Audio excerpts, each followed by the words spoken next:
السلام علیکم ورحمۃ اللہ وبرکاتہ۔ الحمد للہ رب العالمین، والصلاة والسلام علی سید الانبیاء والمرسلین، محمد وآلہ واصحابہ اجمعین۔ اما بعد فاعوذ باللہ من الشیطان الرجیم، بسم اللہ الرحمن الرحیم۔ اقرأ وربک الاکرم الذی علم بالقلم علم الانسان ما لم يعلم۔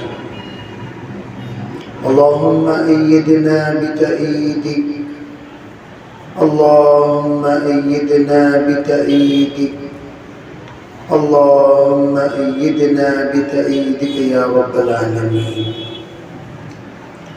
محترم مکرم حضرات علماء کرام، بزرگان دین، عزیز سامعین، پیارے بچوں، اس وقت میں دنیا میں جو مسابقہ چل رہا ہے اس میں سب سے اول نمبر کا مسابقہ تعلیمی مسابقہ ہے۔ یہ تعلیمی مسابقہ گویا اس زمانے کا مقابلہ ہے۔ اس کو ہم لوگ سرسری انداز سے نہ لیں۔ جس طرح اللہ تعالی اپنے انبیاء علیہ السلام کو مبعوث کرتا تھا ہر زمانے میں، تو زمانے کے اعتبار سے معجزہ عطا کرتا تھا، اور تمام انبیاء اپنے اپنے زمانے کے اعتبار سے معجزہ لے کر آتے تھے، زمانے کے لوگوں کو حق اور جو بھی باطل ہے اس کا ختم کرنے کے لیے حق کو اعلیٰ اور افضل بنانے کے لیے اس معجزے کو سبب کے طور پر استعمال کرتے تھے۔ اسی طرح اس وقت اللہ کے رسول علیہ السلام کو جو معجزہ کے طور پر اللہ نے عطا کیا وہ قرآن ہے۔ عام طور پر لوگ قرآن کے سلسلے میں جو بھی باتیں بتاتے ہیں وہ تمام باتیں ماشاءاللہ ہم سنتے ہیں، جانتے ہیں، اور تقریباً ہمارے مذاکرے میں وہ باتیں آتی رہتی ہیں، لیکن سب سے اہم بات معجزہ وہ کیسے، اس کے سلسلے میں اگر ہم غور کریں، دنیا بھر کے تمام مذاہب اور مذاہب کے پیروکار اور ان کے تابعدار اور ان کے علماء، ان تمام کو اس بات کے ہم اگر چیلنج کریں، چلو بھئی تم اپنی تمام کتابوں کو نیست و نابود کر دو، ہم بھی اپنی تمام کتابوں کو نیست و نابود کر دیں بالفرض، پھر اس کے بعد 100 سال کے بعد ان سے یوں کہیں جناب آپ اپنے مذہب کو دوبارہ وجود میں لائیے، اور ہم سے یوں کہا جائے کہ ہم اپنے مذہب کو دوبارہ وجود میں لائیں، تو الحمدللہ ثم الحمدللہ اللہ نے الفاظ کے حفاظ کے ذریعے سے، تجوید کی حفاظت قراء کے ذریعے سے، معانی کی حفاظت علماء کے ذریعے سے، استنباط کی حفاظت مفتیوں کے ذریعے سے، اور دیگر تمام چیزوں کی حفاظت عمل کے ذریعے سے، اتنا اللہ تعالی اسلام کا تحفظ کی ذمہ داری لے کر مکمل طور پر اللہ نے سینے میں بسایا ہے۔ من وعن کلیتاً 10 سال کے عرصے میں پورے مذہب کی کتابیں وجود میں آ جائیں۔ کسی بھی مذہب والے کے سامنے آپ یوں کہیں گے چلو بے آپ اپنا کلام پڑھیے، بائبل پڑھیے، تورات پڑھیے، انجیل پڑھیے، یہ ایک صفحہ بھی نہیں پڑھیں گے، چند لائن پڑھیں گے، پڑھنے کے بعد اپنے آپ کو باکمال سمجھیں گے، لیکن جیسے حضرت نے آیت تلاوت فرمائی اِنَّا نَحْنُ نَزَّلْنَا الذِّكْرَ وَإِنَّا لَهُ لَحَافِظُونَ، اللہ تعالیٰ نے ہم میں سے ہر ایک کو اپنی جماعت میں شامل کر لیا۔ وَإِنَّا لَهُ لَحَافِظُونَ میں ہم سب شامل ہیں۔ آپ بچے ہیں لیکن ان بچوں کے سینے بہت کچے ہوتے ہیں، اس لیے النقش فی الصغر کالنقش فی الحجر بتایا گیا۔ کچے میں جو نشانی لگائی جاتی ہے وہ پتھر پر لکیر کی طرح، تو اسی لیے آپ کے عمر کے طلباء کا انتخاب کیا جاتا ہے قرآن کو سینے میں بسانے کے لیے، اور اس وقت جو سینے میں آپ بسا لیتے ہیں یہ قرآن ہمیشہ ہمیشہ کے لیے آپ کے سینے میں بسا رہے گا 3 شرائط کے ساتھ۔ نمبر 1، جتنا یاد ہے اتنے قرآن کو دہراتے رہنا۔ نمبر 2، اس پر عمل پیرا ہوتے رہنا۔ نمبر 3، اس کا تکرار کرتے رہنا۔ یہ 3 عمل جب جاری و ساری رہے گا اللہ تعالیٰ ضرور بھی ضرور تا قیامت ہم سے قرآن پاک کی اللہ خدمت لیں گے۔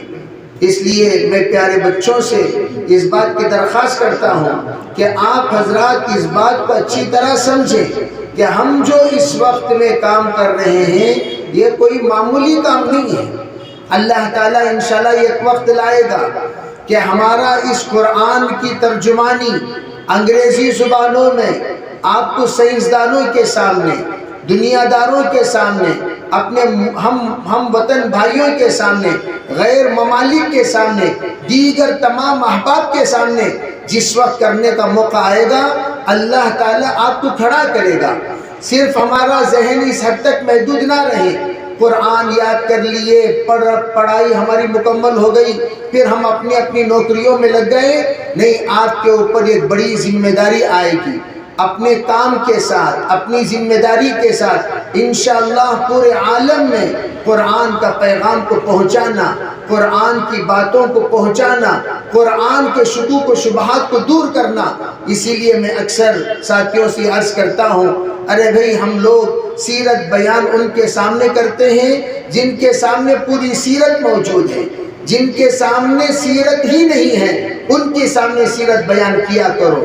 جس وقت ہم وطن بھائیوں کے سامنے ہم سیرت بیان کریں گے انشاءاللہ ان کو پتہ چلے گا اللہ کے رسول کے اخلاق کیا تھے، آپ صلی اللہ علیہ وسلم کی عدالت کیسی تھی، آپ علیہ السلام کا نظام کیسا تھا، آپ کی شفقت کیسی تھی، محبت کیسی تھی، رحمت کیسی تھی۔ وہ تمام باتیں ان لوگوں کے سامنے واضح ہوں گی جن کے سامنے بالکل نہیں ہے۔ تو اللہ تعالیٰ ماشاءاللہ یہ جماعت کو اللہ تیار کر رہے ہیں، تمام دنیا والوں کے سامنے جو زبان چلتی ہے وہ زبان انگریزی زبان ہے۔ عام طور پر تمام دنیا والے پڑھے لکھے لوگ جس زبان کو بولتے ہیں، جس زبان کو سمجھتے ہیں، جس زبان کو آپس میں باب گفتگو میں جاری رکھتے ہیں وہ انگریزی زبان۔ ہماری اردو تو اتنی کمزور ہو گئی ہے، افسوس کی بات، اکثر و بیشتر دارالقضا میں بیٹھ کر ذرا تحریر کر لیو، کیا حضرت تحریر کو تو، اچھا بھی ذرا تشخیص کر لیو، تشخیص کو تو کیا حضرت، ارے بھئی وہ نشیز گاہ میں بیٹھ جاؤ، نشیز گاہ کو تو کیا حضرت، بھئی مستورات کو وہاں بھیجو، مستورات کو تو کون حضرت۔ یہ ایسا معاملہ ہو گیا ہے، معمولی الفاظ۔ پیرنا بیٹ میں بات کر رہا تھا، میں نے کہا محترم خواتین، تو اندر سے چھٹی آئی، بار بار جو آپ خواتین کہتے ہیں وہ کون ہیں، مستورات پوچھ رہی ہیں۔ ہمارے مولانا عبدالخالق صاحب سنبھلی رحمۃ اللہ علیہ ایک لطیفہ سناتے تھے، 2 مستورات، 2 خاتون باہر بات کر رہی تھی، باہر اندر سے ایک صاحب نے کہا ارے بھئی خواتین اندر چلے جائیں، تو وہ کہنے لگی ہم خواتین نہیں ہیں، خواتو ہیں، ہم خواتین نہیں ہیں، ہم خواتو ہیں۔ یہ ہے ہمارے اردو کا حال۔ یہ حال کیوں پیدا ہوا؟ آپس میں بھی اردو کے سلسلے میں اتنی کمزور ہیں ہم کہ گھر کے اندر آدھی بات انگریزی میں کرتے ہیں، آدھی بات اردو میں کرتے ہیں۔ وہ اردو ہی نہیں، انگریزی میں، جیسے اینگلو انڈین ہے ویسے اینگلو اردو ہو گئی ہے۔ تو اس لیے ماشاءاللہ آپ حضرات کو اللہ تعالیٰ دونوں اعتبار سے تیار کرا رہا ہے۔ ایک طرف آپ اردوی اعتبار سے، یہاں بھی ماشاءاللہ حافظ صاحب بیٹھے ہوئے ہیں، یہ حافظ بھی ہیں انجینئر بھی ہیں، IT میں ماشاءاللہ کام کرتے ہیں، تو مستقل تراویح کا سلسلہ جاری ہے اور کبھی محراب انہوں نے فوت نہیں کیا۔ ابھی بھی جو آئے انشاءاللہ ہمارے ہی محلے میں عشرہ سنائیں گے تمام خواتین کے لیے، مرد حضرات کے لیے۔ میں یہ عرض کرنا چاہتا ہوں اب ان کے ذریعے سے اللہ تعالیٰ نے مستقل، جیسے مہدی حسن صاحب ہیں، یہ بھی ماشاءاللہ انگریزی میں پورے درک رکھتے ہیں اور اس کے ساتھ حافظ بھی ہیں، عالم بھی ہیں، مستقل اپنا کام کر رہے ہیں۔ آپ حضرات یوں نہ سمجھیے کہ اس سے پہلے کبھی اس پر توجہ نہیں دی گئی، الحمدللہ دی گئی، لیکن مخصوص احباب پر دی جاتی تھی۔ اب تعمیم کے ساتھ ماشاءاللہ حافظ اسحاق صاحب قبلہ مد ظلہ نے انہوں نے ایک نظام بنایا تاکہ تمام گھر والے، تمام اہل خانہ اس بات کی طرف توجہ دیں کہ ہر ایک اسکول میں پڑھنے والے طلبہ قرآن سے وابستہ ہوں۔ اور یہ بات آپ توجہ سے سنو، جو گھر قرآن سے وابستہ رہے گا وہی گھر ایمان پر قائم رہے گا، اور جو گھر قرآن سے جدا ہو جائے گا، دور ہو جائے گا، اس زمانے کے فتنے، تنزل الفتن کالحصیر، جس طریقے سے حصیر کا ایک تانا ایک بانا ہوتا ہے، اس طرح ہر گھر کے خلا سے ایسے فتنے نازل ہو رہے ہیں موبائل کے ذریعے سے۔ کل ایک مقدمہ آیا، ایک خاتون موبائل دیکھتے دیکھتے گوہری فتنے میں مبتلا ہو گئی۔ اب وہ گوہری بن گئی، وہ صاف کہہ رہی ہیں میں اپنے کلمہ بدلنے والی نہیں ہوں، عقیدہ بدلنے والی نہیں ہوں، چاہے آپ طلاق دے دیں، نہیں تو میں خلا لے لیتی ہوں۔ 4 بچوں کی ماں ہونے کے باوجود موبائل کے ذریعے سے فتنے میں مبتلا ہو کر اب خلا تک کی نوبت آ گئی۔ آج یا کل وہ لوگ مقدمے کے لیے حاضر ہونے والے ہیں۔ میں یہ عرض کرنا چاہتا ہوں کہ گھر کے اندر اگر عالم دین ہوگا، حافظ قرآن ہوگا، گھر کے افراد کی حفاظت کرے گا، اپنے گھر کے تحفظ اسلام کا، تحفظ ایمان کا اللہ اسے ذریعہ بنائیں گے۔ اس لیے آپ آج بچے ہیں، کل کے ہمارے مستقبل ہیں، کل کے ہمارے فیوچر ہیں، کل کے آپ حضرات ہی ذمہ دار ہیں۔ اسی لیے حضرت تھانوی سے کسی نے پوچھا منحوس خاندان کون سا ہے؟ حضرت تھانوی نے فرمایا وہ خاندان منحوس ہے جس میں سلسلے نبوت اور علم نبوت نہ ہو، سلسلے نبوت کی کوئی لڑی نہ ہو، علم نبوت نہ ہو، انتہائی منحوس خاندان ہے۔ تو وارثین انبیاء جس میں نہیں ہوتے وہ انتہائی منحوس۔ ماشاءاللہ آپ سب کے سب وارثین انبیاء ہیں۔ اللہ تعالیٰ آپ کی اس محنت کو بے انتہا قبول فرمائے، نظر بد سے اللہ حفاظت فرمائے۔ دیکھ رہے ہیں ماشاءاللہ دن بدن مجمع بڑھتا جا رہا ہے، طلبہ آتے جا رہے ہیں۔ ایک وقت تھا کہ 25-30 بچوں سے ماشاءاللہ شروع ہو کر اللہ تعالیٰ تعداد بڑھاتے اب ماشاءاللہ 150 کے قریب کی تعداد ہو گئی ہے۔ تو تعداد کا اضافہ خود بتا رہا ہے کہ ماشاءاللہ والدین کا رجحان ہے، تمام والدین متفکر ہیں میری بچی کو دین پڑھائیں، میرے بچے کو دین پڑھائیں، اس لیے کہ دین ہی سے اس وقت ایمان کی حفاظت بھی، اعمال کی حفاظت بھی، اخلاق کی حفاظت بھی، معاشرے کی حفاظت بھی، معاملات کی حفاظت بھی ہوگی۔ ماشاءاللہ اللہ تعالیٰ نے اپنے فضل سے اس ادارے کو سبب بنایا اور نام بھی اس کا دارالقرآن رکھا۔ اور دارالقرآن کیوں رکھا گیا؟ عربی قرآن ہی کا پیغام دار ارقم میں دیا گیا، قرآن ہی کا پیغام دینے کے لیے سرکار تشریف لائے، قرآن ہی کو شریعت کہتے ہیں، قرآن ہی کو سنت کہتے ہیں، قرآن ہی کو دین کہتے ہیں۔ دارالقرآن کے معنی تمام دین کے پیغامات یہاں انشاءاللہ پڑھائے جائیں گے، سمجھائے جائیں گے، دل اور دماغ میں بسائے جائیں گے۔ اس لیے تمام بچوں سے گزارش یہ ہے کہ دل لگا کر پڑھیں، 3 چیزوں کا خیال رکھیں، زبان سے گندی باتیں اور جھوٹ گالیاں ہرگز نہیں۔ ہم لوگ شریف لوگ ہیں، یہ صف اول کے لوگ ہیں، اولیاء اللہ کو تلاش کرنے کے لیے امام ابو حنیفہ رحمۃ اللہ علیہ نے انہی کی طرف رہبری فرمائی۔ دوسری بات، اچھے اخلاق پیدا کریں، اچھے اخلاق۔ گویا آپ کو دیکھ کر وہ بچے جو دارالقرآن میں نہیں ہیں، دیگر اسکول میں پڑھتے ہیں، وہ متاثر ہونا چاہیے۔